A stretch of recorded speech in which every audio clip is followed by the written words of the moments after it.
Welcome, everybody, to the premiere episode of The Marquee. We are the Cinefanatics. My name is Robert Adams. I am Tori Rose.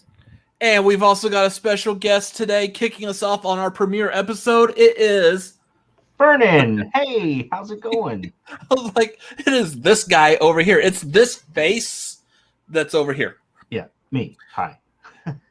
So thank y'all for joining us. Again, this is our first episode of this. What is The Marquee? Why did we choose that name? Those of y'all who've been following us the past couple of weeks, we've been telling y'all about this show starting, and The Marquee is what we came up with. You'll understand why it's called The Marquee here in a bit, but for those of y'all that are familiar with tier ranking, namely, like, say, that Tier Maker website, that's what this is. This is going to be a tier ranking show. We're going to sit down and discuss certain movies and topics and stuff.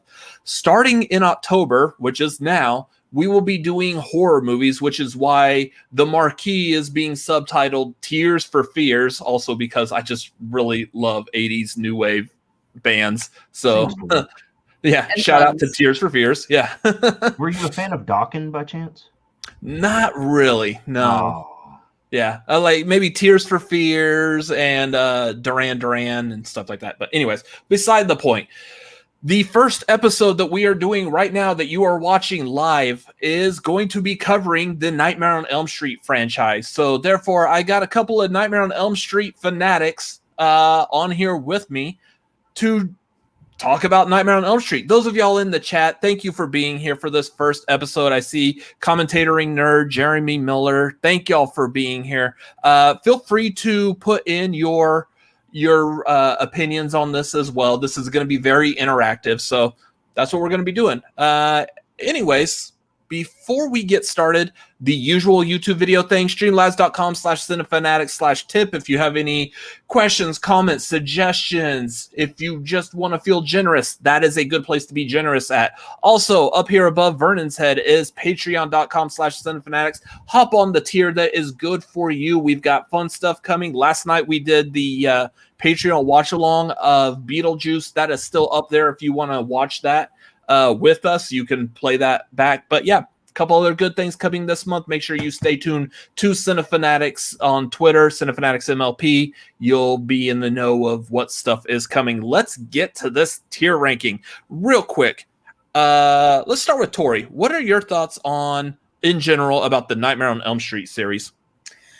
So I actually am not, like, slasher horror movies have never been my number one. And I kind of think it's because of how I grew up. I mean, again, not to bring up my age, but it's kind of relevant. I was born in 98. So a lot of my horror movie exposure was like 2000s to 2000, early 2010s. And I feel like, so, like, the Saw franchise, for example, was honestly like what was the first franchise I ever really got into. And so when I went back and revisited slashers, honestly, Nightmare falls kind of below Friday the 13th and Halloween for me in terms of, like, the top three that I think of. Texas Chainsaw is my favorite. But it was really good. Like, I'd actually never seen the original Wes Craven's Nightmare until today. Because, again, I think with my age, the first Nightmare movie I saw was the remake, the 2009, yep. 2010 remake. I know. Exposure. So that was my response too when she told me that. Yeah, I didn't go back, and I mean, it didn't get me interested. So I didn't unfortunately go back and watch that original until today. And my favorites are kind of weird, so I'm excited to talk about them. But I think it's a fun time. I think if you go into Freddie thinking it's like a hyper serious movie, I just don't go into it that way. I look at it as a fun time, almost like Scream, and, like, obviously, Wes Craven, Scream, it kind of goes hand in hand. But I think it's a fun time. He's funny. He has quips. It's memeable. Important things about a movie. So, yeah. Well, thank you for that. Unlike Tori down here, I'm pretty sure our other guest here, Vernon, well, not guest, our guest, Tori's a part of us. I'm pretty sure our guest here doesn't have visions of going into Freddie. So, no. Phrasing. That's not a good time for me. But yeah, Nightmare on Elm Street, I can't say enough. I love the whole series minus the remake. but yeah, the earliest memories that I can have of Freddy would be, I guess, Nightmare 4 with the pizza. I believe it was 4. Um, I didn't eat sausage pizza after that. I remember watching it with my sister. It was on TV and did not watch after that, or didn't eat sausage pizza after that. But yeah, I mean, we talk about New Line Cinemas being the house that Freddie built. He is the single biggest reason why that company stood ground and is still here today. But yeah, like Tori said, it's not a serious franchise. If you're not going into Freddy to have fun, I just said it right there. Going into Freddy to it's so easy to go into Freddy. But yeah, it's not one to take serious. But go back to the '80s, and Robert and I are old enough to remember what it was like to go see a horror movie on a Friday night, vaguely. But yeah, it was a different time. Movies had to be a different type of movie, and this is one that stuck with you. So I will say that even though like I was alive through most of the 80s, I actually didn't get into horror movies until probably like the mid to late 90s. So I never saw, like as a kid, I never saw a horror movie. Like the scariest movie I saw in the 80s on the big screen was Willow. Ooh. And that one freaked me out because of like the troll getting cut in half and Mad Mardigan turning into a pig. Like that just freaked me out. But anyways, we're not here to rank Willow. We're here to rank Nightmare on Elm Street movies. Nightmare on Elm Street, easily one of the top 3 most well-known horror franchises, along, like what Tori said, along with Halloween and Friday. This is one that, like, even if you're not a horror fan, like my brother, he knows all about Freddy, Cougar, Nightmare on Elm Street. And, oh, speaking of my brother, there he is. Yeah, it like who Freddy is. You know that Freddy kills you in your sleep. You have a pretty good idea. Even again, if you're not a Nightmare on Elm Street fan, like some of the actors that are in these movies, that started in these movies, that became well known well after these movies. So that being said, let's get into this tier ranking, ladies and gentlemen. Welcome to the Marquee. Dun, dun, dun, dun, dun. Here we go. So this is why it's called a Marquee. Instead of using that tier maker, we're going to do something like over here. Nice and elegant looking. It's a Marquee. Those of y'all that are not familiar with tier ranking shows, here's how it breaks down. We've got a tier here. It starts with the letter S, goes all the way down to F, much like your grades in grade school, except for the S. S stands for superb. That is the best of all. And then you have, of course, A, B, C, D, F, much like your grades in school. So therefore, F is, well, I can't say what F stands for. This is a family channel. So that's how we're going to do it. We're going to go through this. And I would say the rules on this are going to be different for each one of these shows that we do. Meaning there might be different amounts of movies, whether it's a franchise or a specific subject that we're talking about, which I will talk more about that later when I'm talking about what we're going to be doing next week on this. The way this is going to go, I would say with this many movies, we got what, 1, 2, 3, 9 movies. Yeah, that's what I was always wondering. Why do they skip the letter E? There's a reason. I just can't. Yeah, I can't remember either. There's going to be 9 movies, so I would suggest, and I think we kind of agreed before this started, that we're only going to be allowing ourselves to put 2 movies in the S tier. So we will limit S to 2 movies. They can't all be superb. They're not all going to be superb. I guarantee there's at least 2 or 3 of these movies in this franchise that I will argue hard to the death that they do not go to S. So therefore, we're going to have a lot of good time conversating and debating as to where these should fall. So let's get started with this. Are y'all ready? We are. Yes. All right. Let's get started with the very first one. That is going to be the original Nightmare on Elm Street. Came out in 1984. It is what started the entire franchise. Where do we think this should go, and why are you wrong if you say anything other than S?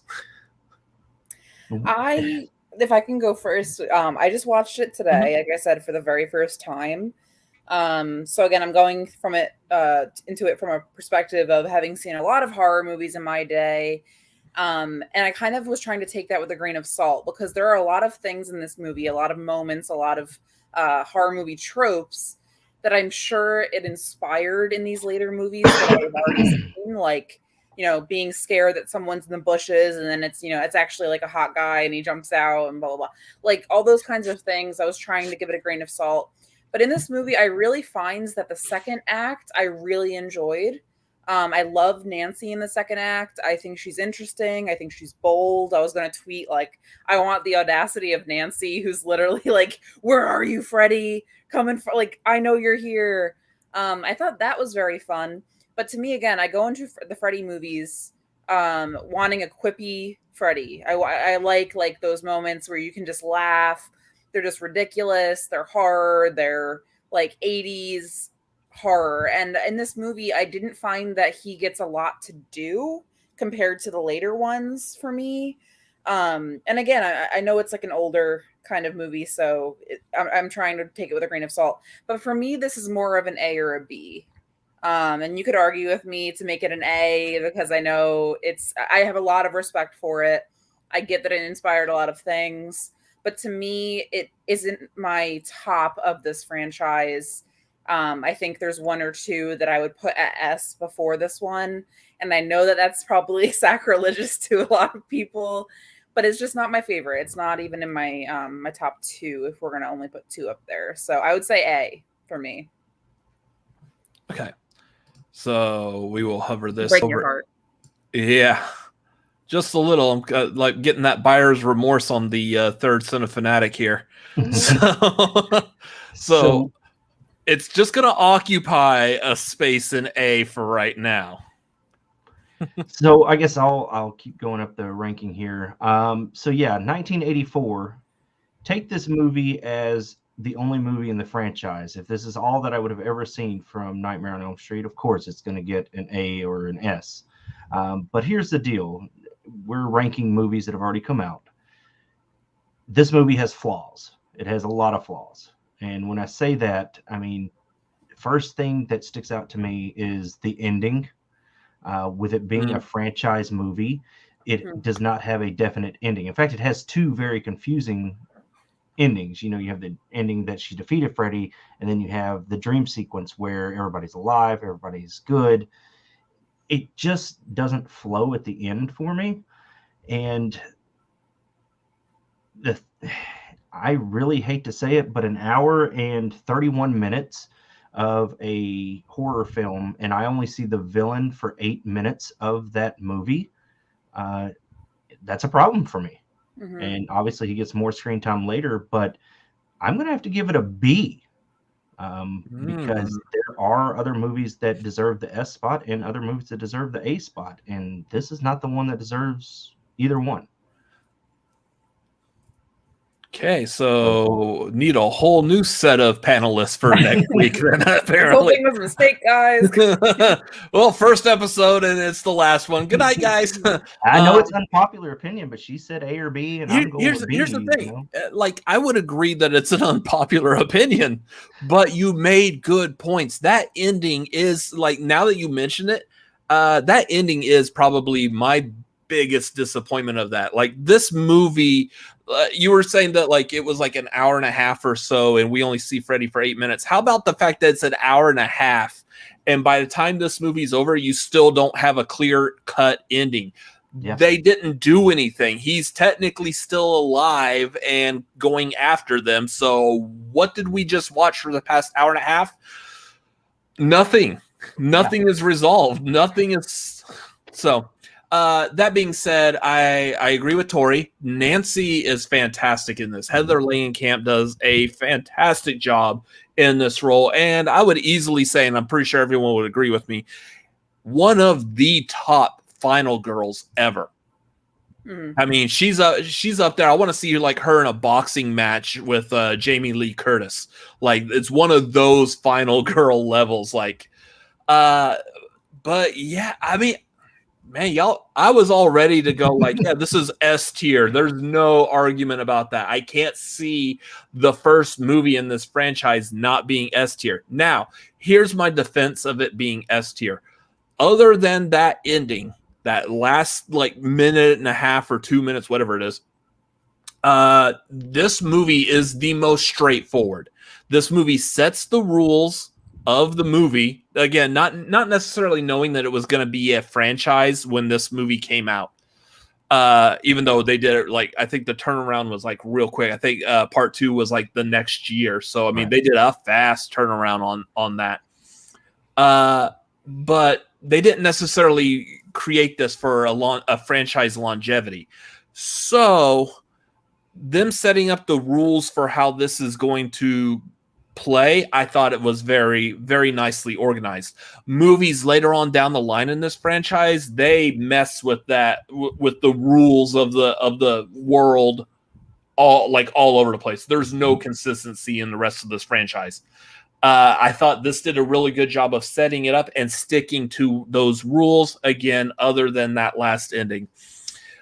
Since I am going towards S, Vernon, you are saying B, and Tori is okay with A. I think it's easy to say that all of these should just meet in the middle. We keep it at A where it's at right now. Sounds good. That's fair. I do know of one or two others that I could also consider S tier. So I'm not 100% disappointed with not putting this in S. You know, looking at the chat, Commentatoring Nerd brings up, isn't everyone being alive a fake out? I mean, that's the thing. Is it? Because is the ending that we got before that scene the fake out? Which one is the true ending? Obviously the one before, because we get it later on in the franchise. That's how it ended. But yeah, I mean, you're walking out of the theater like, okay, well, if that's the only Nightmare on Elm Street I'm getting, what just happened? Yeah, so it is very ambiguous, and that I agree that takes a good movie with really good effects. Again, keep in mind all the stuff that this movie did create. That rotating room effect with Tina's death, just gorgeous. And Johnny Depp's film screen debut with the blood geyser, also using that rotating room, also a very iconic scene. But yeah, that ending really does kill it. Yeah. I saw. And he got turned into pudding. I was not ready for that. I was like, "Oh, Johnny Depp, what's going to happen?" He just gets turned into pudding. Only in the movie because he was only in the movie because Wes Craven's daughter thought that he was hot. I agree with her. He's a baby. Anyways, so I think we're all pretty good with it being in the A tier. Mm-hmm. Yep. Let's move on to Nightmare on Elm Street Part 2, Freddy's Revenge. Good Lord. That's the beauty of live YouTubing. Well, no, I meant good Lord in response to this movie. Oh. This movie. So remember going back when I was talking about like how the first one kind of set up the rules and the rest of the franchise like kind of just destroys it all over the place. This was the first one that kind of just like, yeah, forget all of that. We're going to reset all these rules for this movie specifically. Mm-hmm. So, Vernon, if you would like to start with your thoughts on this. So yeah, I first want to point out the movie poster. I mean, who's this beefy guy that's hugging this girl? Because that is definitely not the lead character in this movie.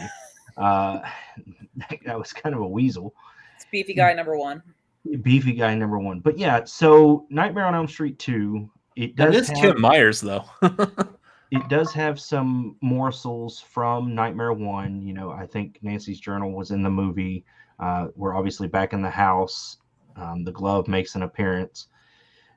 But this one was just so far out there compared to the first movie. I mean, technically, again, I go to the ending because endings are very important. With the way it happened, what's this guy's name? Jesse?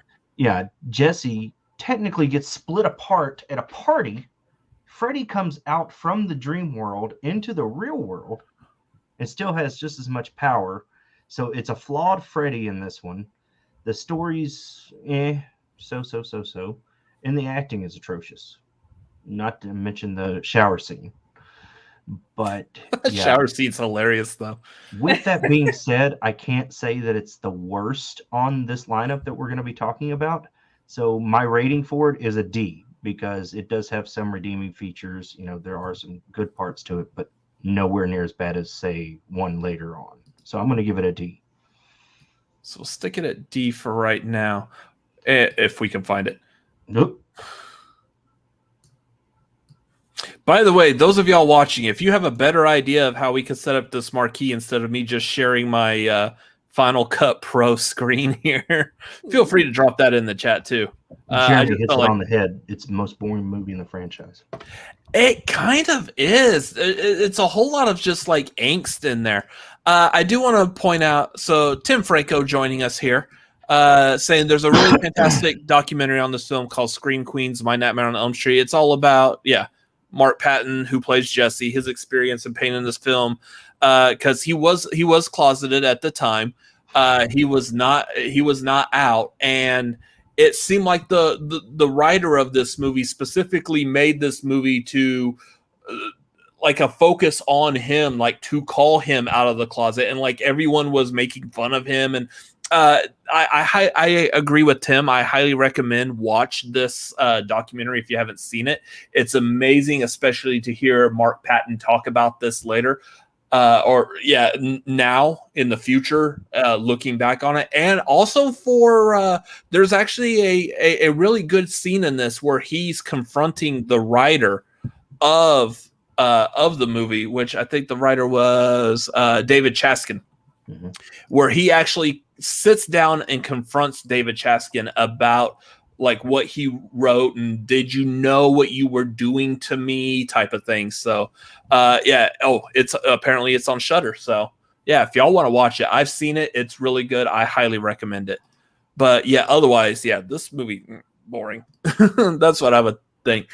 Tori, your thoughts? Yeah, I mean, I'm glad that Tim brought up the point about like I watched this movie like last week, I think, and I rewatched it. And I was researching about it, and I saw that it came up that a lot of people, were talking about the issue of him being gay. The writers like denying that it had anything to do with being gay at all, which I think is really hard to say with a lot of the scenes in this. And for me, like, when I watch a movie, a lot of times I try to take it with a grain of salt and like not think about if there's ever like some like political or social things going on behind the scenes with writers or directors or whatever, like trying to just watch the movie at face value. If I'm watching the movie at face value, not taking that into consideration, I would give it a D. But to me, with what's going on, what we know about it, it becomes an F to me because I don't think it's interesting. I think it was really uncomfortable to watch. And not in like I don't know, it was just really hard for me to get through. It's boring. There's nothing redeeming about it to me enough where I would put it up higher.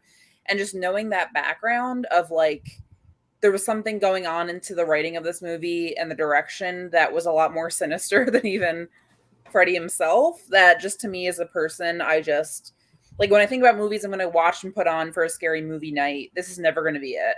And so does that make it an F to me? Like, is that what qualifies as an F? I think so. Like, it is just kind of irredeemable to me, and I wouldn't really tell someone to watch it ever.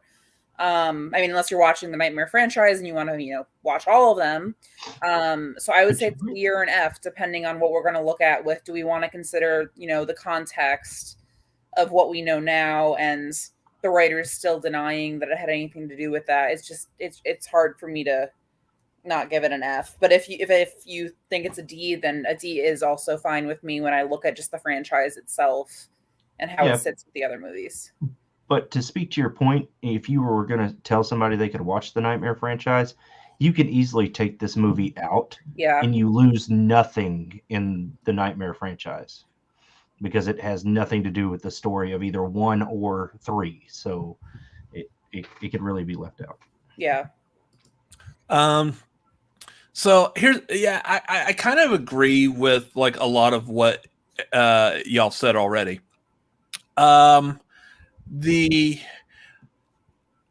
I think every time I've watched this movie, I don't think I've ever just sat down and just watched this movie on its own. I've watched this movie when I was in the mood to go back and just watch the entire franchise.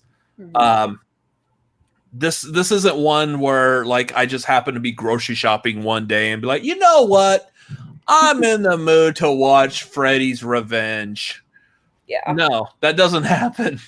If I'm going to watch a Nightmare movie just by itself without any other like lead up by watching the entire franchise, I'll watch the first one and probably like maybe New Nightmare, Freddy versus Jason. That's about it. The rest of them I will probably only watch when watching the whole franchise. That doesn't necessarily mean I think this one is bad, but I do think this one is more watchable than a couple of others. And there's definitely some that I'm going to want to throw in F, like no questions asked. I would rather watch this than those. If I had to sit down and pick just one of these movies to watch, this is one I would probably watch before others. So since I feel like I have such a hard line between this one and the other ones, I would probably, for right now, I would keep this at D. Depending on where everything else lands in this, I might end up, again, in comparison as this tier gets fleshed out, that we might move this around. And at the end of this, I feel like we're also going to do like, hey, are y'all happy with this? Is this where you think that these movies should go? Do we feel like we want to move things around now that we've talked about this in retrospect of talking about all the other movies? So for right now, I'm happy with D if y'all are all okay with the D tier for it. I'm happy with that, but what concerns me more is you said there's two others in this list that deserve F, so I'm really interested to see where this goes. One for sure, but I don't know. I could actually argue for 3 in here. Probably out of 9 movies, there's 3 that I would probably throw down an F. One of those 3 I could argue for maybe creeping back up into D. In which case, then we're going back in retrospect for the second movie here. Is it higher D, or are we just going to bump it up to C and let like this other movie just sit in D by itself? I don't know. It's good where it's at. It ain't getting above a D. But yeah, let's move on to Nightmare 3. Now, this one I know it gets the D. It does get, wow. Actually, if you're going to put it that way. Let's go with Nightmare 3. I mean, this is one that I know a lot of people will say that is one of the top tier of the entire franchise. This one, I believe, is the one when this came out in 90 or 87, not 90, in 87. So this one took another 2 years from the last movie. This is also, I believe, the one where Wes Craven came back and actually had a hand in making this. Yep. So he had 2 all by himself. Yeah. So Wes Craven actually came back and helped write the screenplay for this one. It's very well liked amongst Freddy fans. So, Tori, let's start with you. What do you think of 3? So I love this movie. I think when I talk about before, just like having fun with this franchise and going into a movie to just laugh at some of the kills, have it still be horrific. But to me, it's first and foremost supposed to be fun. I think this movie is fun. I love that Nancy was back. I think she is just really interesting, and I love the dynamics between her and Freddie. I really like the writing in this one. I think it's fun. I think it gives Freddie more to do than the first one. Like Vernon, you said he only gets 8 minutes in that first movie. To me, I just want more Freddie, and this gave me that. So to me, the only reason I'm not immediately saying S is because I think there are 3 movies out of this franchise I'm going to argue for S. So it's like, which one is not going to be up there? I want to put this one at S. So I think I'm just gonna say it and be like, yeah, this is an S tier for me. If I want to get someone into this franchise, I think this is the movie I'm gonna show them, to be honest with you. I'll recommend the first one, but like just with my age group, what we're used to, the movies we like, scary movies as they are right now, I think this one would get a lot more people into wanting to go back and watch that original. I think this is a really good, like, what's the word? It's like the mascot of the franchise. It's the representation one you want to put out there. Yeah, like it's the one that you can show people to. Of like, if you like this movie, you'll probably like a lot of the other ones. So, Freddie Worm for the win. Yes. So I will agree real quick because we have Tim Franco saying his favorite kill. That marionette kill is fantastic. And I don't want to, I know these movies came out a long time ago. There's certain things and aspects of this franchise. I feel like if we can avoid spoilering on, just in case, I don't know if everyone who's watching us has seen all of these movies as well, but the marionette kill is absolutely that. Yeah, I agree. That's one of my favorites. Hamstrakt saying that as well. That's so good. That's so creative. I love the ideas that this movie sets up. I love that Nancy is back in it. Therefore, okay, Hamstrakt is just saying spoil away. Okay. Then the fact that Nancy comes back and then dies in this movie, I think that was one of the better ideas story wise, because it gave us the actual closure that the first movie, as we were saying, with its terrible ending that was ambiguous. We have no idea, like, are the kids still alive? Well, this one is kind of showing us at least Nancy lived. Don't know about the rest of the people in that car at the end of the first movie, but at least Nancy made it through to be able to be in this movie. This movie's also... You think she's so capable? Like, she home aloned him in the first one. You're like, we got this, and then it just flips your expectations. And then this one is where we really got more of like Freddie with this new personality of making jokes, being creative. It kind of starts in this movie. It gets ramped up in the later ones, but this is where it really kind of like just starts. So, I would agree. This would be probably an S tier level. I could see a good argument for S tier on this. Vernon, your thoughts? So, I'll start with the negative, then work into the positive. The first negative, again, I look at the poster. Who are these people? These people are not in the movie. Ever. I feel like the poster is a bad thing to go off of on these. But no, you both are absolutely right. This is where Freddie really begins, aside from his face, begins to get fleshed out as the character that we know him throughout the rest of the franchise. The puns, the kills, they're all, in a sadistic way of saying it, fun in this movie. You know, there's something for everybody.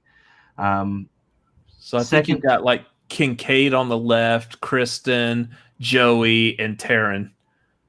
So, but they got Kincaid back there. You really can't tell it's like a black dude. Yeah, but at least it might be hiding that. You go with the music, and everybody says Dawkins, Dream Warrior. Okay. Yeah, I know of that song. Yeah. So the music's good. Here's the thing: you pass the baton from Heather to Kristen. Or from Nancy to Kristen, and very well played by Patricia Arquette in this movie. Mm-hmm. The thing I like about it is that you only carry over 2 characters from this movie into 4. The story's good. The ending's a good wrap up. I have no flaws with this movie. The graphics were good. All the imagery that they used was good. So I give this one a strong S. This is my S. Okay. You were trying to mislead us there. No, I mean, there's not a lot. Negative ones. There's not a lot wrong with this movie. I mean, it does introduce us to a good callback later on in the series with Hypnosil, but nothing wrong with this movie. So this is the movie that Hypnosil starts in. It was the drug that Nancy was taking that they wanted to introduce to the kids in the psych ward. Interesting. Okay. Yeah. So I could agree. I think we all could agree that. Yeah. Sad. We could agree this is a good S tier movie. Let's move on to Nightmare 4, The Dream Master. As you were saying, so you said that there's like 2 that carry over from 3, like 2 actors. There's 3 characters, but only 2 of the actors. The boyfriend? So from the 3rd movie, you have Kristen, Kincaid, and Joey. All 3 of them are in 4. Right. But Kristen is played by Tuesday Knight instead of Patricia Arquette. So, and then this is the movie that also sets up the character of Alice, who becomes like the new focal point of this. And this is something I will say for the Nightmare movies, with the exception of 2 and Freddy's Dead, they did a really good job of like, say, we set up Nancy, and then in the first movie, the 3rd movie, we introduce her again, and then she's gone. The 3rd movie, we introduce Kristen. She's in the 4th movie, and then she's gone. The 4th movie, we set up Alice. The 5th movie, yeah. Wait. Her name is Tuesday Knight. Yeah. Night with a K, but yeah. It is Tuesday Knight. Yeah. And then I believe the actress in the next movie is Tuesday Weld. Oh. So is it really? Yeah. Like there's what was it? Let me look at that. Something like that. Anyways, so yeah, this is the movie that I liked it. I thought it was good, but I think we're starting to play into a lot of stereotypes in this. It's like by this time, New Line Cinema knew what they had on their hands. They had this success with the 3rd movie, and now they're just replaying parts of the 3rd movie into the rest of this. So, Vernon, what are your thoughts on Dream Master? So finally, a poster that has something to do with the movie, because that's where it starts, in the junkyard. Oh yeah. 4 is very strong to me. Again, strong characters that come into it. In my opinion, some of the best kill graphics and just screen or skin crawling moments. I take into account the girl that gets all of her air and basically everything sucked out of her in the classroom. Oh, the asthma attack. That to me was probably one of the most visually amazing scenes. And then you get the girl with the cockroach, the roach motel. That yeah, makes me terrified just to get my hand on one, because what if it gets on my face? But yeah, so 4 good characters. You're setting up the Dream Master here to lead into 5. Again, like you said, we're passing the baton from one character onto the other, where you have a final girl scenario that doesn't really ever truly make it. And again, more Freddie. That's what you get here. You get kind of a darker Freddie in this one, but also some of the more you start to see his character as the one who likes the younger girls.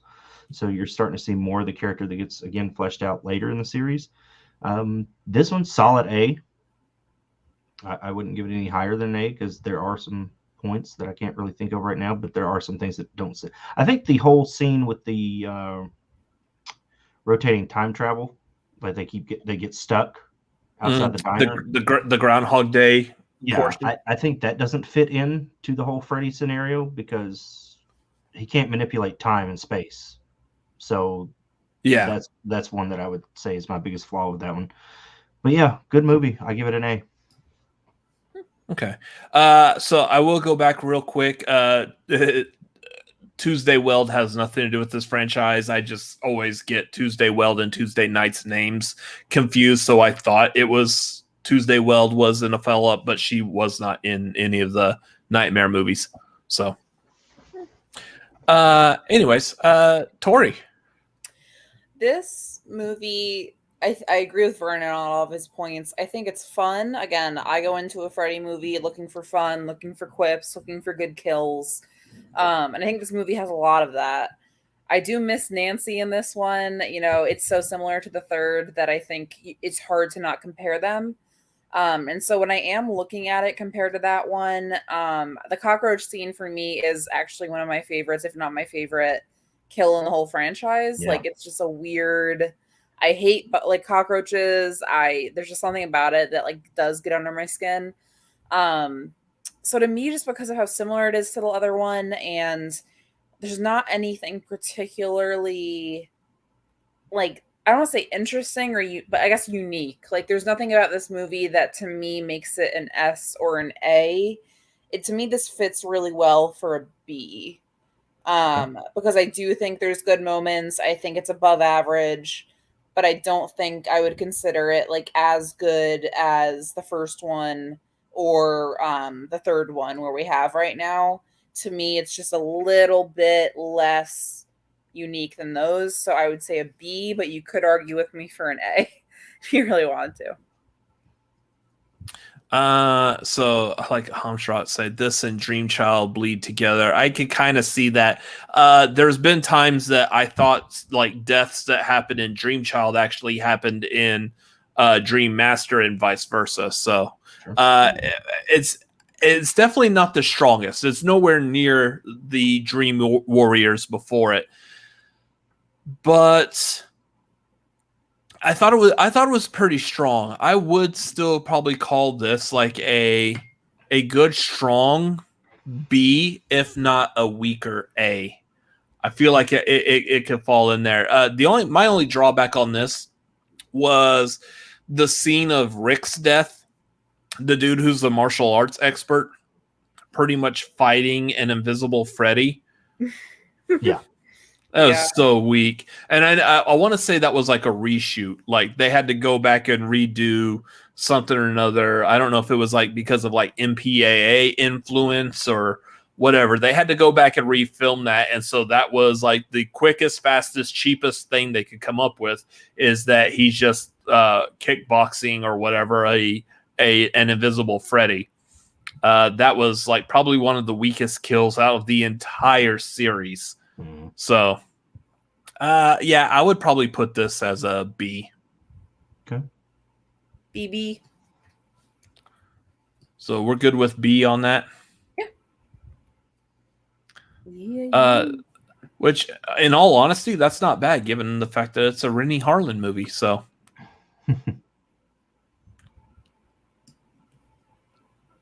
so now we're at Sabda or Dabs. Well, if you're going to move everything around, yeah. Oh, yeah. Bads. All right. Now comes a fun one. The Dream Child. Starring that kid who thought the Raptors looked like a giant turkey.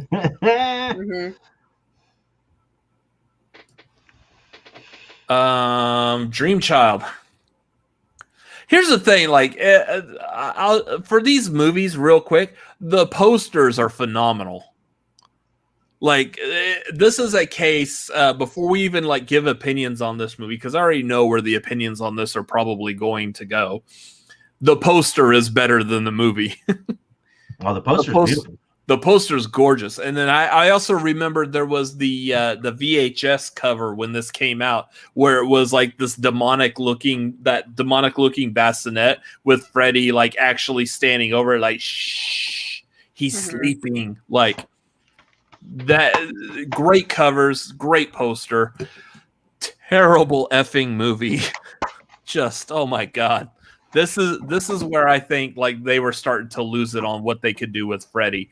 But by this time, again, his personality's also become more joking, more goofy. This is crossing the line into like a Jim Carrey, Freddy Cougar type realm. So, Tori, what were your thoughts on the Dream Child? So I will say that if we're talking about scenes and kills, because I do think that's an important thing to consider with this franchise, because like that's what you look for and you think about, or like how he does it and his weird quips and his like how sadistic he is. The force feeding scene. Ooh. Yeah, that cover, yeah. Cute. Like the force feeding scene for me is like so disturbing. It's not scary, but like I hate the scene in Matilda too, where the boy has chocolate cake. It just Much makes too good you for feel children. like, like I don't want to watch this. But like that to me was fun in terms of it being disturbing. But So yeah, there's I take a guess that you don't like watching when Ben Goddard watches those Matt Stoney videos on his Twitch channel. Then the competitive eating, and makes me want to. the competitive eating guy. Oh yeah, I don't know how people do that. It just hurts my stomach to watch. But yeah, besides that, there's not a lot of memorable moments in this movie for me. Yeah, it's just weaker compared to what we were getting, and I think whenever a franchise has like a drop movie where it's just clearly not giving you what the past like couple of movies have done, it's just hard to watch. So to me, this is a pretty easy F or a D. I'm trying to think of what else I have as an F right now. I think I want to put this one as an F. I think it just doesn't do a lot for me. It's not memorable. And just looking at the other movies in this franchise, I'm not really going to go to this one. So to me, it's an F. It's an F. F's in the chat. Yeah. F for frog. F for frog. Exactly. So this kind of going off what you said on this, going back to my comparison of the second movie, the Dream Child is one that I would only watch if I was watching the franchise. But if I had to skip one or two, this would be one of the ones I would skip. And this is one of the ones I would say that I would rather watch the second one than watch this one. Yeah. This one's just so I'm gonna place it in a nice little happy home down here in F. Vernon, what did you think of the Dream Child? So I mirror a lot of your both of your comments on this movie. It is one of the less memorable movies.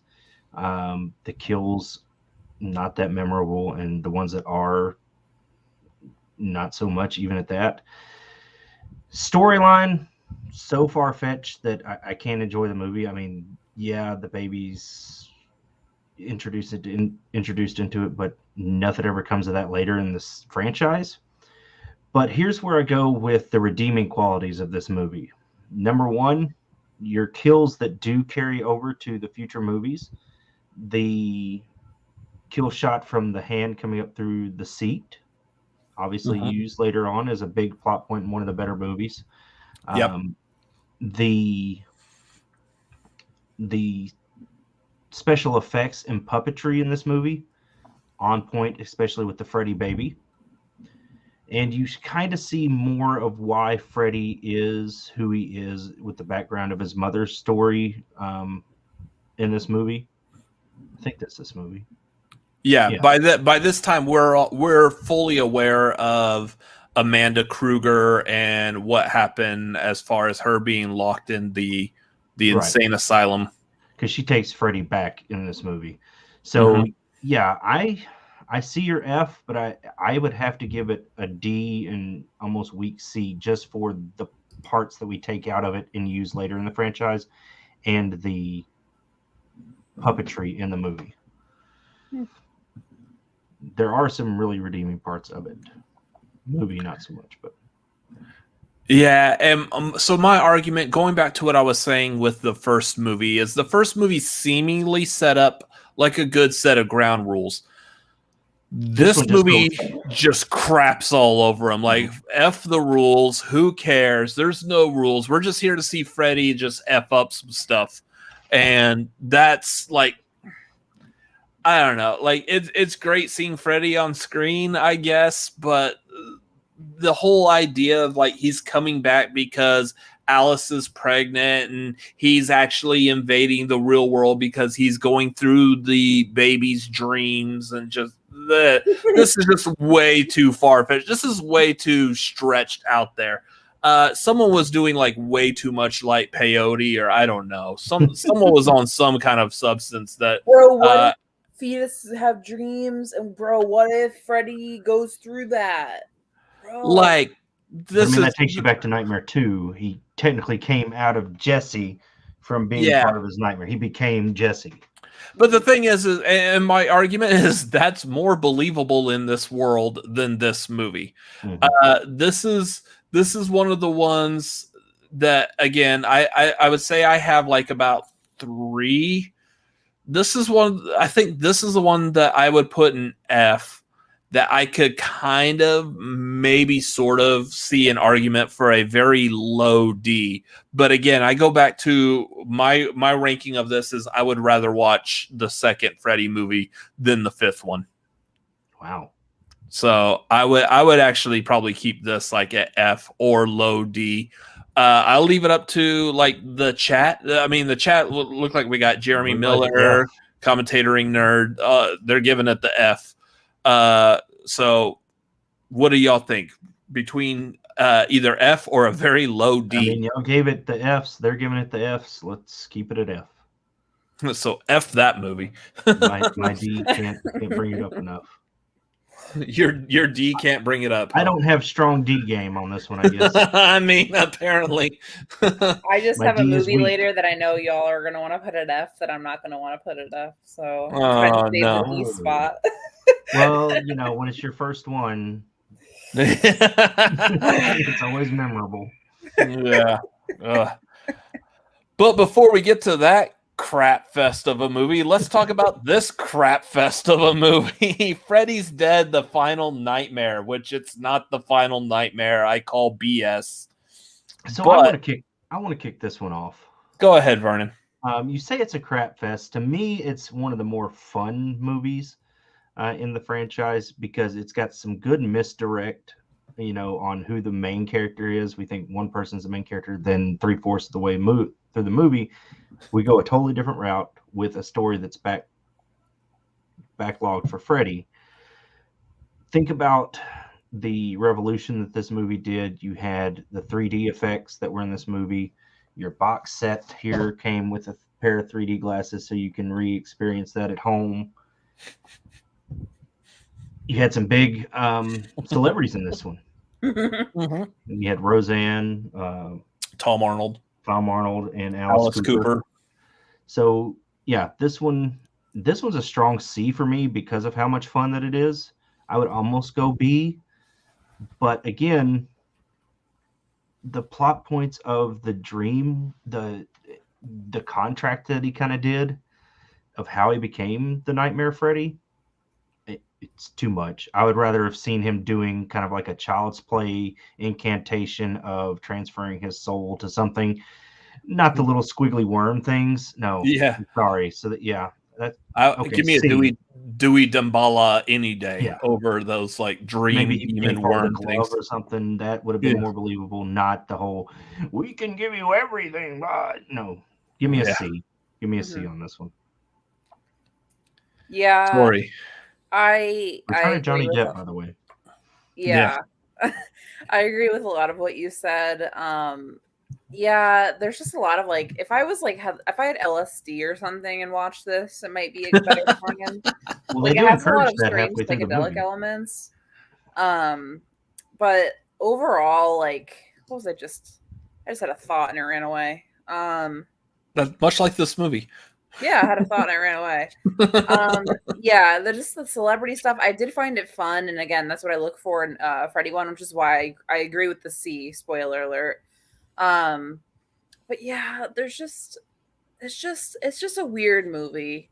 It's just a weird time. It's perfectly average to me because if you were drunk and you want to have a scary movie night, it's fine. It's fine. And I think C is exactly fine. So yeah, I agree with Vernon's points. Favorite kill, by the way, before Robert goes, was it in this one where he uses the deaf kid? Yes, it is. This one. He uses the thing and it kills him, blows his head off. So, yeah. Good Lord, you two. Mm-hmm. I feel like this is his other F. This is an F movie.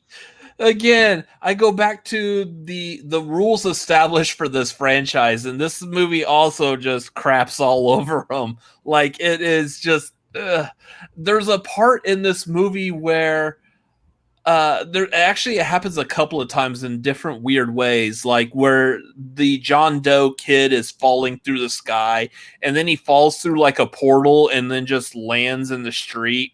And then at one point you see like Freddie uses his glove to actually tear a hole like in the fabric of time and space, and he jumps in that and disappears. Like, what is Freddie doing? What is this now? This is a whole new idea. This hasn't been set up before. Now we're doing the multiverse that Marvel is now doing, but we're doing them in the Freddy movies, and they just don't make sense. They don't play well. It doesn't mesh well. The other thing that drove me bonkers in this movie is that we keep referring to like the last of the Elm Street kids, and this is a thing that just keeps popping up ever since like the third movie. And like, again, we're back to this trope that, like, I guess the John Doe kid is the last of the Elm Street kids again. Yeah, like they just keep going back to that. It's boring. By now, Freddie is damn near a stand-up comic. This is the one where we have him playing Breckenmeyer like he's playing Nintendo, and we get that shot of Breckenmeyer just boingy boingy boingy boingy all over like he was this playing house. Nintendo. He had the power pad. Yeah, he had the power glove. He had like the actual pad on the power glove attached to his regular knifey glove, and it was ridiculous. He's again. a gamer. This is the point where Freddie just becomes comedic and not scary at all. Like even the makeup job that they do on him, if you were to get like screenshots of Freddie's face from every single one of these movies, this is the least out of all of them. This is the one they do the least like detail work on. His face looks like rubber. It looks like he's a part of like a video game type of situation. Like, yeah, I know. This sounds like fun. You're not arguing your point. I get He's that. A gamer. Okay. Here. The Nightmare on Elm Street game was horrible, by the way. Yes, it was. But it was a fun movie, but it's not a Freddy movie. And in comparison as to what this franchise has built up before this movie, like even the Dream Child had set up better rules in this realm than this movie did. This movie destroys everything that came before it. I'm almost to the point where this is the movie that I skip when I am rewatching the entire franchise. And that's saying a lot, because there's still another movie that comes up that I don't even bother with when rewatching the entire franchise. Take a guess as to what one that one is. But you seem more passionate about your F than Vernon and I. I mean, Vernon, correct me if I'm wrong. Than you and I seem about our ranking. So maybe D is. I don't hear any valid points though. The chat said it all. The chat said it all. You aren't arguing your point very well. But no, so yeah, I mean, he does seem very passionate about the way he feels, and I could see where one could skip this movie, but this movie wraps up Freddy in what we know as the franchise Freddy. If you want to fill the F spots, and so we later on we don't have an F spot, then that's fine. It's not the other F, and you know it. If you're gonna do that, like, I don't know. No, that ain't how that works. All right. Your horse. You both backed your horses on that one. I will put it in D, but give it a D, even though I'd say in between C and D because your F wasn't that convincing. C minus. Yeah, I still would rather. You know what? Here's the thing. I'll give y'all something here. Let's do. Whoa. Move. Again, no, I darn sure don't agree with that. Well, no. If you're talking these two, no. Then because you said you would rather watch 2 than over Dream Child. I'd rather watch 2 than D or F than the Freddy's Dead or Dream Child. Easily. No, because no. This is where we start having a fist fight. This can't. I mean, you've got Alice Cooper. Alice Cooper is stunt casting, though. Lisa Zane was beautiful in the movie. Lisa Zane was good, but she... I feel like she felt trapped in this movie. You had Johnny Depp. Depp. On TV, the star TV power and a cameo alone in this movie outdoes anything you have in 2. Okay, you're going to talk about the star power. Then let's go back and also talk about the fact that it had Roseanne and Tom Arnold, because we were just begging for those two to be in the movie. She was the biggest thing in Hollywood at the time. Most controversial character in Hollywood. And it had 3D effects. Yeah, but the 3D effects look like crap. Even at the time it came out, they look like crap. That was the point I was gonna make as a joke. I don't have vision in my right eye, so I don't see in 3D. So I can't see it at all. So the 3D thing I can't consider. Unfortunately, I would have to take your word for it. But plus, it's the only other movie that long ago. It's the only other movie than one that Freddie gets pulled into the real world and killed in the real world.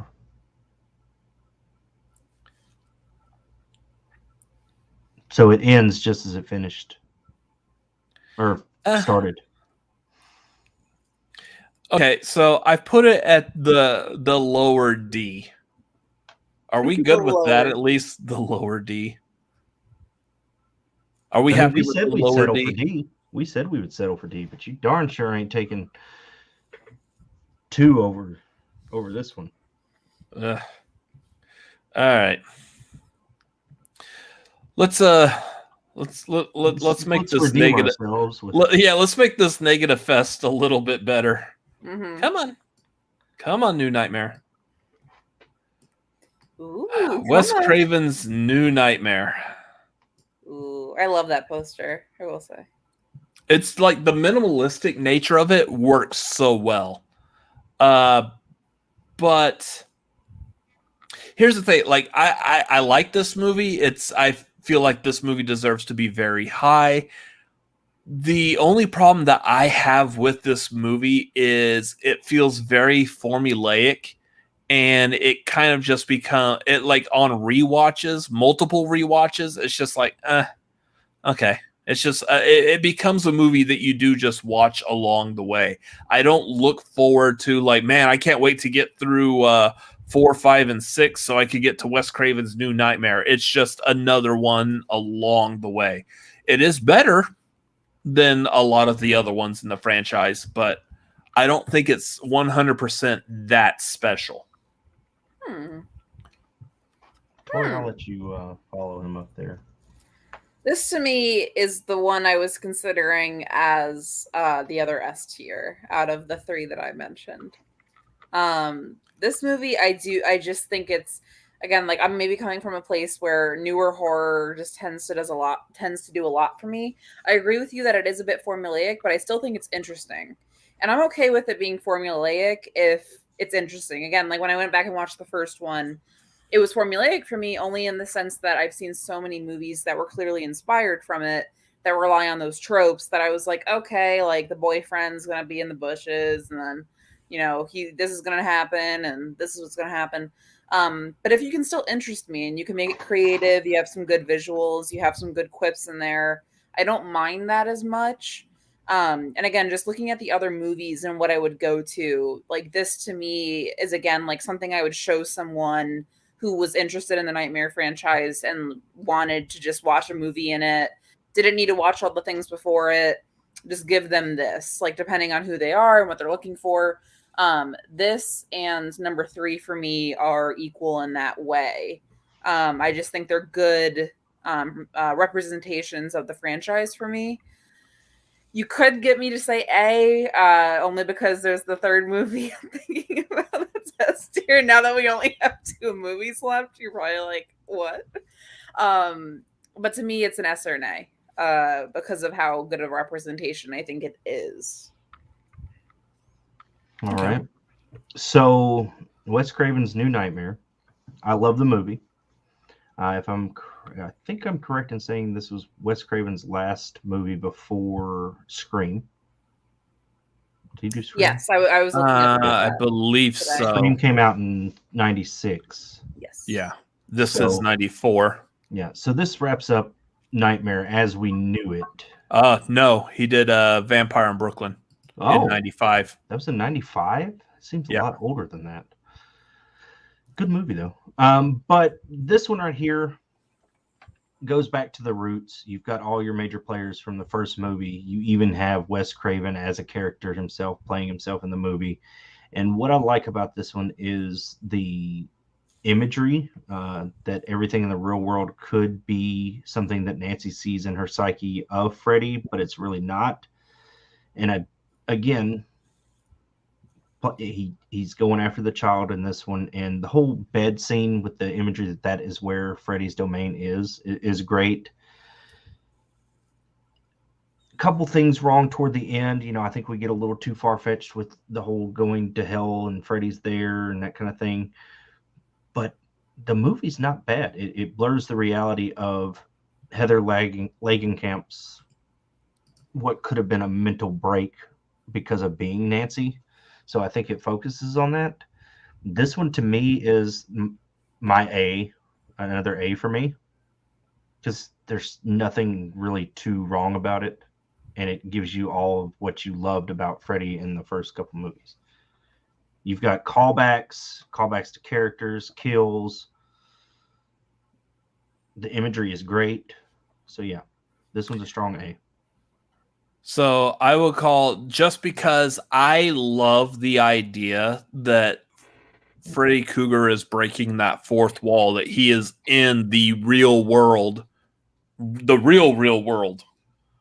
I love that idea. I thought that was a fantastic concept to bring into this. I will agree, and I will make this the second S. That's what I would think.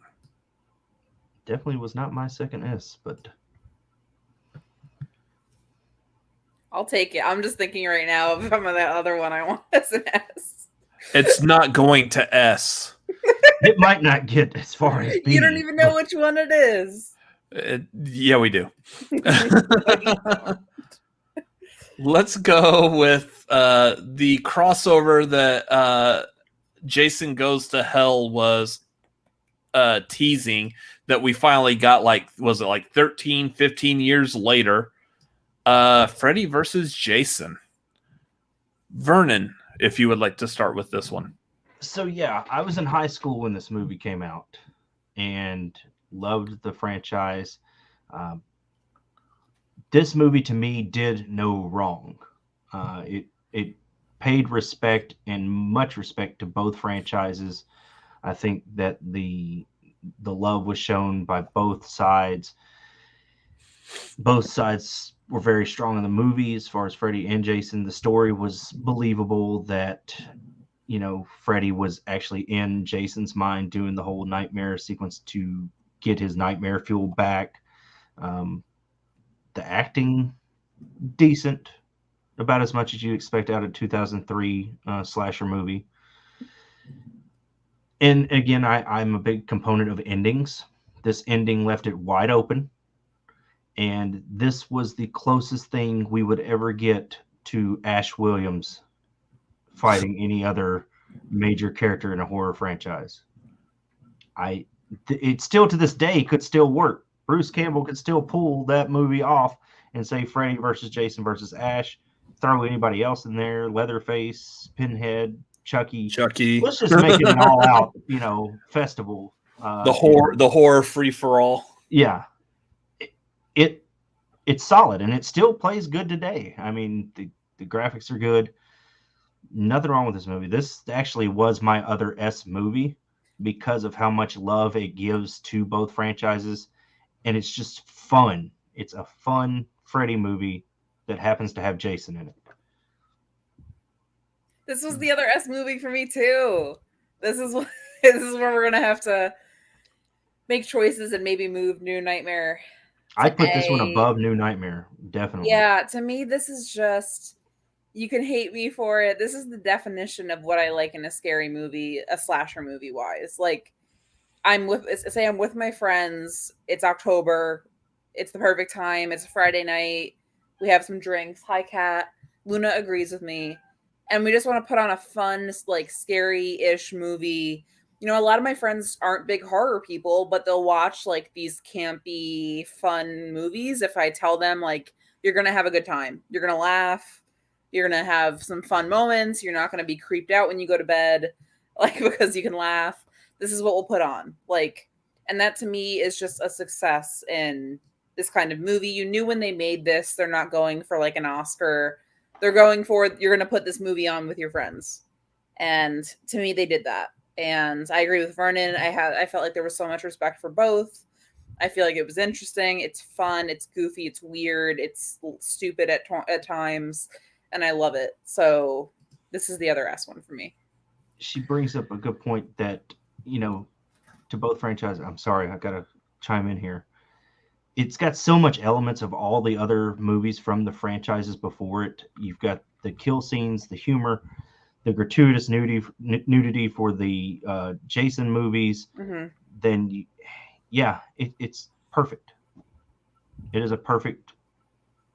It's a perfect treatment. B movie. Someone in the chat said that.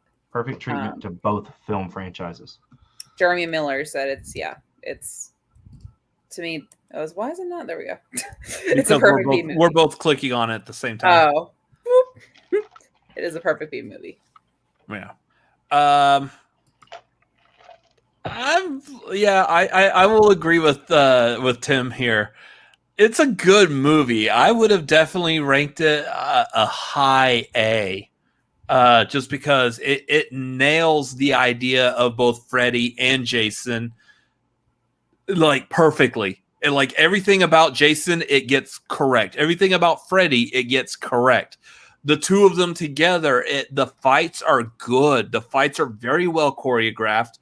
They're done very well. Definitely done by people who honor both of the franchises very well. Someone knew what they were doing when they were making this movie. I'm not sure it was Ronnie Yu, the director, but it was someone definitely somewhere behind the scenes knew what they were doing with this. I don't know if I would necessarily put this as an S, just because of the idea that this is like a one-off movie. This doesn't continue either one of their like real franchises.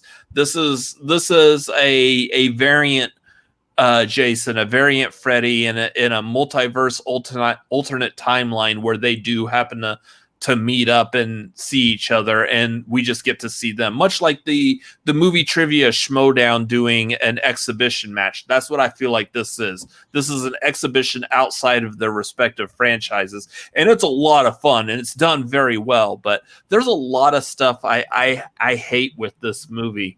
The one that always bugs me is the stoner dude, especially when he sees the very crappy CGI Freddy worm thing that's token up. Yeah. The guy that looked like Discount Jason Mewes, definitely. Like, that always annoys me. It's just a lot of this, even at one point, it actually feels like a Halloween movie. I mean, why not? I mean, that would be cool, but I mean, roll that franchise clear out of the. But here's where I have to argue what you said yourself. You said it does not. These are variants of their characters. How are they variants when they play off both stories that brought them to this point? Because there's elements from the Freddy franchise. Again, I bring up the Hypnosil. Yeah, that was. It's all concurrence of what was happening leading into this movie. Elm Street, they wanted to wipe everybody's memory at Elm Street. I just feel like it is detached. I don't feel like it, realistically what both of the franchises have set up. I don't believe in either of those two franchises that it is plausible for Freddy and Jason to meet up.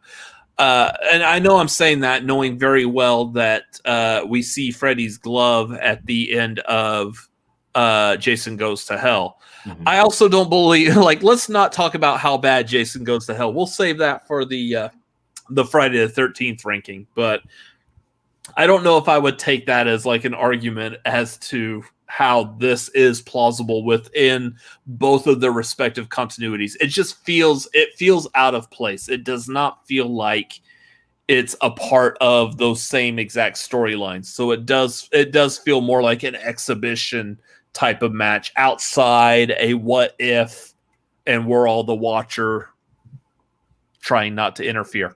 Favorite kill in this movie? I do like the dude who gets folded up in the bed. Yeah, that's my favorite. Because it's just absurd. Yeah. Oh, so good. And also just because I'm a big fan of I'm a big fan of Catherine Isabel, who's in this movie as well. She's also in what's the werewolf movie that she's in? Ginger Snaps. Ginger Snaps. Yeah, I like her like in a lot of things because she just plays that same kind of character where she's like cool and you want to like her, but she's really a bitch in a lot of the stuff that she does. So, but yeah, what is it? She went to go take a shower and her boyfriend gets like folded up in the foldable bed. But see, that's even a callback somewhat to the original because those two were, I can't think of the two characters' name off the top of my head. Tina and Rod. That's basically a representation of their characters from the first movie. Ginger Snaps is S tier. Well, when we get to talking about werewolves, we might include that. But yeah, we should do a werewolves one. That would be fun. I don't know. Like, I can see arguments for S tier just because of how fun this movie is. It was like the first time we really got like a good solid crossover between horror icons. I don't think we haven't gotten that before up until this point, and I don't think we've really had like a good one after. Have we had another horror crossover? Technically, I think Van Helsing could almost be considered a horror crossover because of him being like a werewolf. Universal. Yeah. Yeah, he technically, I mean, I know it's Van Helsing versus Dracula, but we're talking werewolf versus vampire here, so I think the only other crossover we've gotten, other than the Alien versus Predator, was like the whatchamacallit? The Puppet Master versus Demonic Toys. Yeah. I think that's the next closest Speaking one of we've Shudder. gotten. Yes, that's probably on there. I think just anything by consider Full that Moon. too, like compared to other crossover movies. I would think this is the best one. It is, like, especially if you do look at the Alien versus Predator movies, both of those Alien Predator movies were terrible. Yeah. Like, at least like the first one, AVP, is at least kind of watchable. The second one, Requiem, is not watchable at all because it's just way too damn dark. You can't sleep or see anything. I saw the word sleep and whatever. The Full Moon catalog is on Tubi, so at least it's free with ads. I don't know. So I can see arguments for Freddy versus Jason being S tier. Are y'all happy with it being S tier? Where it's at? Thrilled with it being S tier. Yeah, I think both of us were S tier for it. Okay. I know we spent a lot of time talking about Freddy versus Jason, whether or not it's S tier or whatever. I spent a lot of time on that just because I know we're not going to spend a lot of time on this. I think any arguments against this? Yeah, I mean, no arguments against this, right? It might be a D. It's no D. I think, okay, my pants movie, obviously I said it's my first Nightmare movie. I think it had interesting ideas. The execution is just not there. Like, to talk about obviously like the elephant in the room with this movie is that it brings in like full blast, like the fact that Freddie is like a child molester. Which he wasn't before. He was just a child murderer. Right. Yeah, but I will say, looking at the first movie today, there is indications that he's weird with them. Like, I mean, the scene in the bathtub with Nancy going between her legs isn't platonic. So to me, that idea in itself is interesting to explore with Freddie of like, is there something else here? Is there more of a trauma angle where they're being haunted by this thing that happened? But I just think the execution is sloppy. So that's why I would say maybe a D, because it had ideas that I was like, maybe it is interesting to consider. I love like the backstory with the parents, like hiding this trauma from their kids, and how as a parent, how would you navigate that? Like if you did burn a man alive, with the backstory we get in the first movie, like, do you tell your kids? Do you not? Like, I really liked that story, and I think adding more trauma, I just think is interesting, like a psychological aspect to it. But obviously the execution in this isn't great. So that's the only reason I was saying maybe a D, is that there's something there. And again, it's maybe just closer to my heart because it was my first one, and I love this time of scary movies. But if you're both an F, it's probably going to be an F.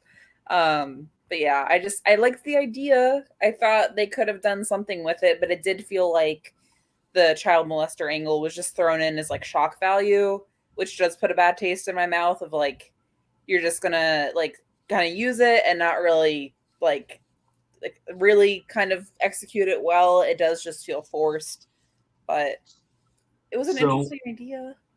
I pick up on your thing with the shock value. It wasn't needed. You could have easily played the child murderer and been a little more graphic with that, and the story would have worked fine. CGI, Freddy versus practical effect for Freddy, garbage. Mm-hmm. Story, garbage. Acting, garbage. Everything is garbage about this movie. This movie, I only hated one other horror treatment more, which was An American Haunting, which is the Bell Witch retelling with Kiefer Sutherland, I think. Who was in it? No, not Kiefer. Donald Sutherland. Movie trivia stuff. That movie got me kicked out of the movie theater because I was throwing my bag of popcorn, cussing while I was leaving the theater whenever it found out that he... Yeah, anyways, if you've never seen it, go see it, and it's horrible. Yeah, this movie has no redeeming qualities to me.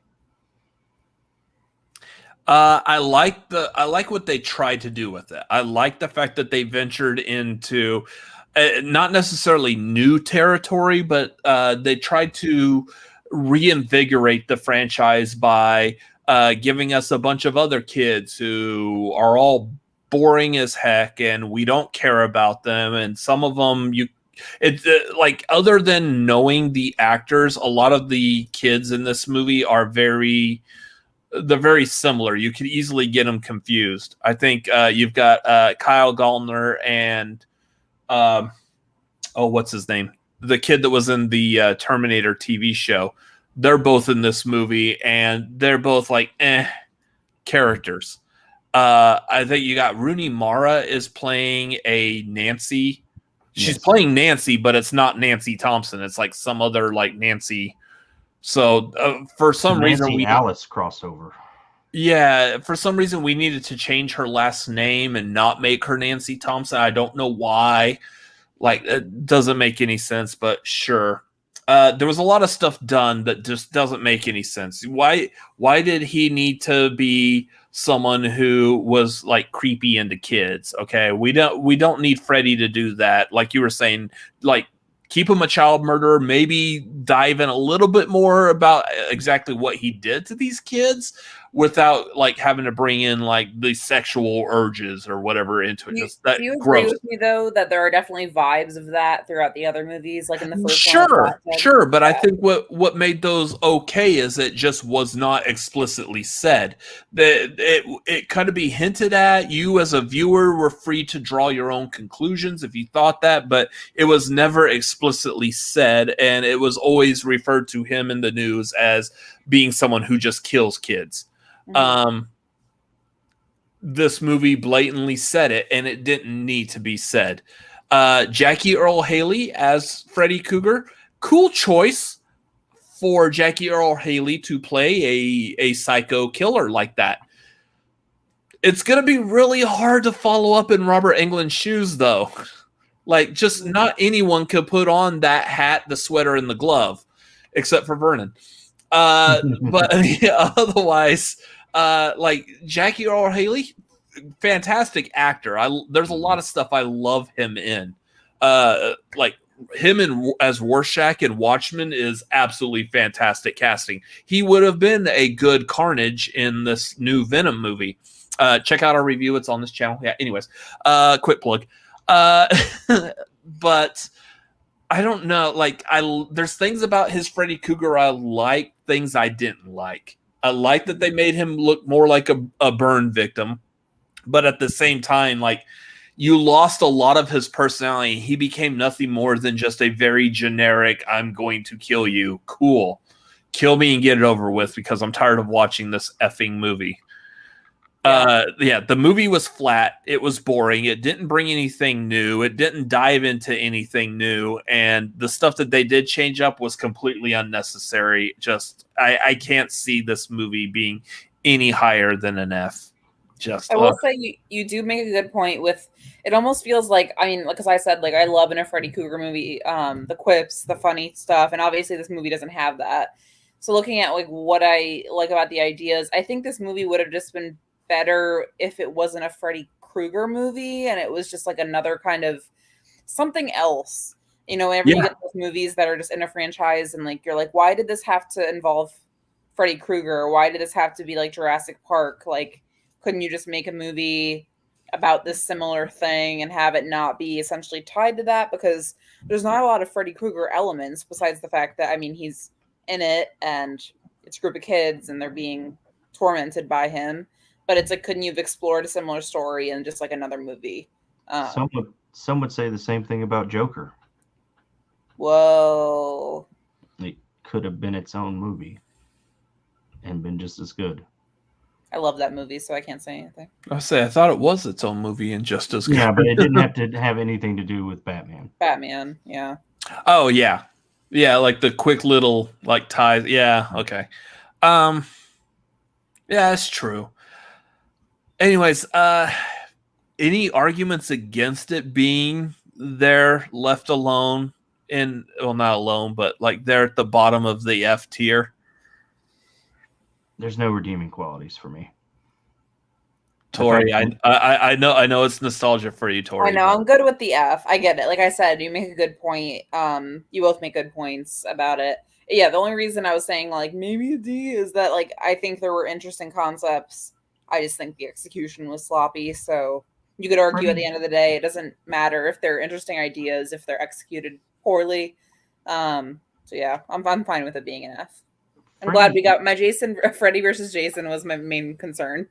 You had such a good actor playing Freddy, but the whole movie he talks like this. Yeah. Why are you screaming? I haven't even cut you yet. I mean, that the whole movie, he might scream like once or twice, but wasn't there a part like he said, I think he's talking to like Rooney Mara's Nancy's like, you want to play a game? She's like, go, or she's like, F you. And he turns like, sounds like fun. Like, yeah, good no Lord. Personality to that though. You give that same treatment to Robert Englund, he's going to play it like a champ. Oh yeah.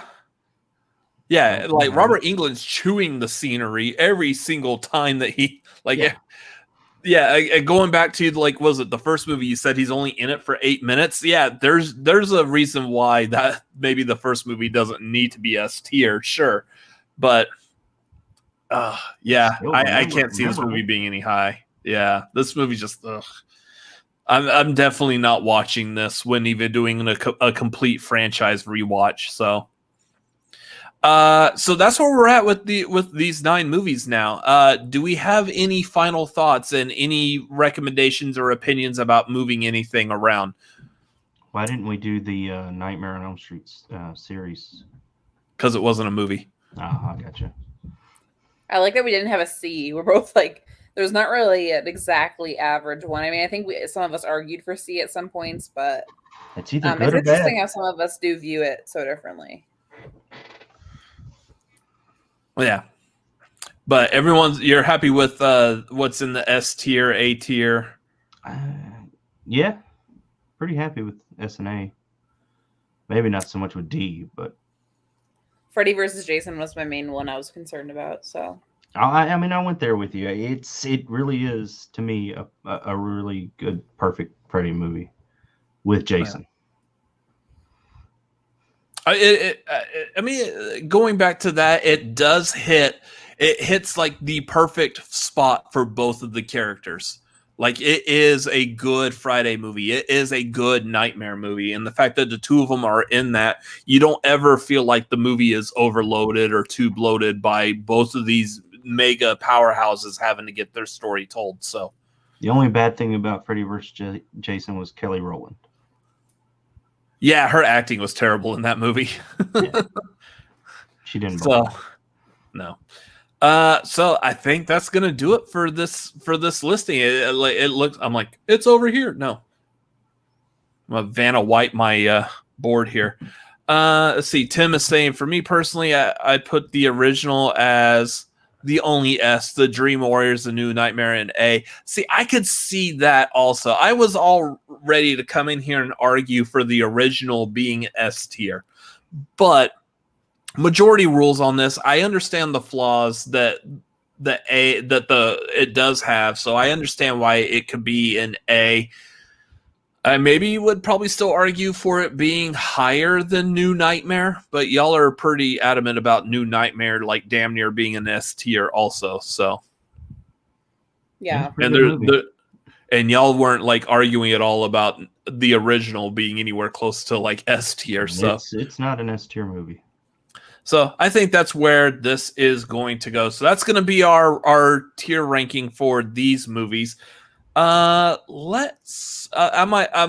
going to screenshot this and share it like on social media so everyone else can see it and rip us apart on our opinions. But I'm putting Freddy versus Jason S tier. When one is not, we're going to hear some stuff about that. Anyways. So I'll get that screen shared and put that up. Let's talk about real quick what is coming up in the future of this show. Again, this is the Marquee. This is a tier ranking show.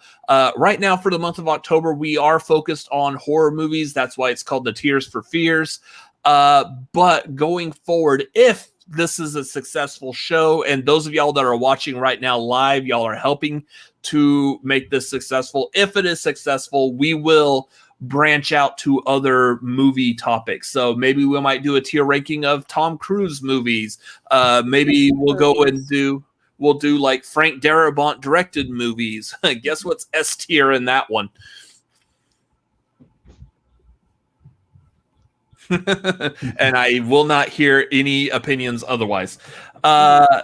We'll branch out on that. So if y'all are watching, please like, comment, subscribe based off of this video.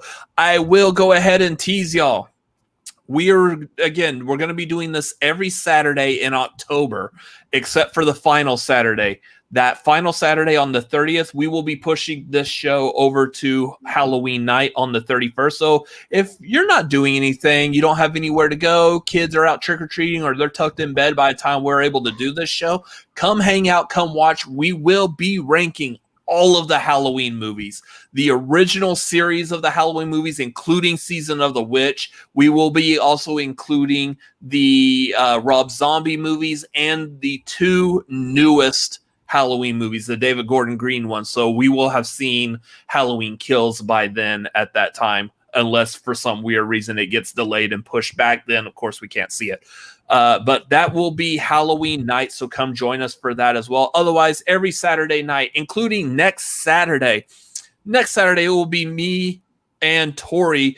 We will be doing Dracula movies. So we will be ranking a list of pre-selected Dracula movies, and joining us for that one will be William Bibiani. It was his recommendation to be doing these Dracula movies, and I am eager to hear his thoughts and opinions, especially because some of these are going to be some classic Dracula. We're going to be hitting the 1931 Bela Lugosi original. We're going to be hitting the original 1922 Nosferatu.